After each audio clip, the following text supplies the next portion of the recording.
اور پھر خاص طور پر انسان رزق کے لیے دعائیں کرتا رہے، کیونکہ سارے خزانے تو اللہ کے پاس ہیں، وہ جب جس کو جتنا چاہے عطا کر سکتا ہے۔ اس کے لیے نبی صلی اللہ علیہ وسلم کی سکھائی ہوئی مسنون دعائیں بہت ہی بہترین ہیں۔ نبی صلی اللہ علیہ وسلم ہر روز صبح فجر کی نماز کے بعد یہ دعا پڑھتے تھے، اللہم انی اسألک علما نافعا ورزقا طیبا وعملا متقبلا۔ اے اللہ، میں تجھ سے علم نافع،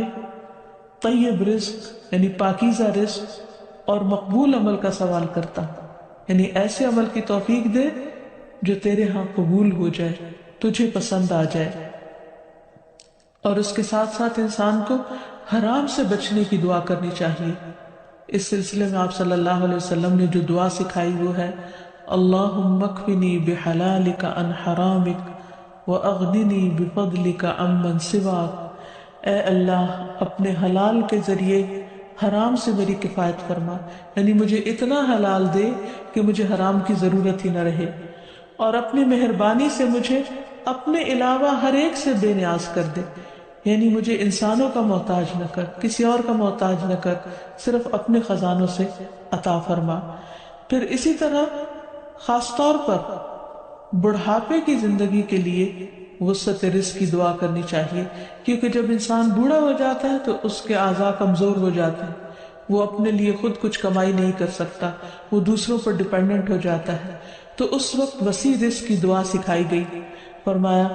اللہم اجعل اوسع رزقک علی عند کبر سنی وانقطاع عمری۔ اے اللہ، جب میں بوڑھا ہو جاؤں اور میری عمر ختم ہونے لگے تو میرے رزق کو وسیع کر دے۔ اور اسی طرح اپنے لیے اور اپنی اولاد کے لیے وسیع رزق کی دعا کرنی چاہیے، جیسے ابراہیم علیہ السلام نے دعا کی تھی، ربنا انی اسکنت من ذریتی بواد غیر ذی زرع عند بیتک المحرم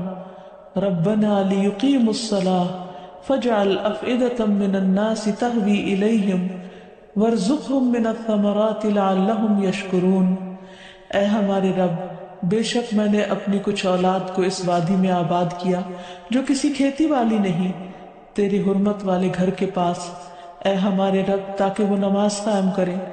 سو کچھ لوگوں کے دل ایسے کر دے کہ ان کی طرف مائل رہیں، اور انہیں پھلوں سے رزق عطا کر تاکہ وہ شکر ادا کریں۔ تو اس میں ہم دیکھتے ہیں کہ ابراہیم علیہ السلام اپنے بچوں کے لیے روحانی رزق کی دعا بھی کر رہے ہیں، جذباتی محبت کی رزق کی دعا بھی کر رہے ہیں، اور پھر اس کے ساتھ ساتھ جسمانی رزق کی دعا بھی کر رہے ہیں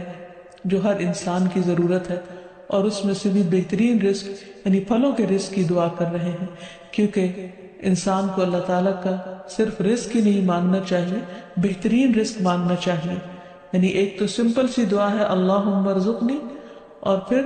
وارزقنا وانت خیر الرازقین، جو سورۃ المائدہ میں اللہ تعالیٰ نے دعا سکھائی ہے، اور ہمیں رزق دے اور تو سب رزق دینے والوں میں سے بہترین ہے۔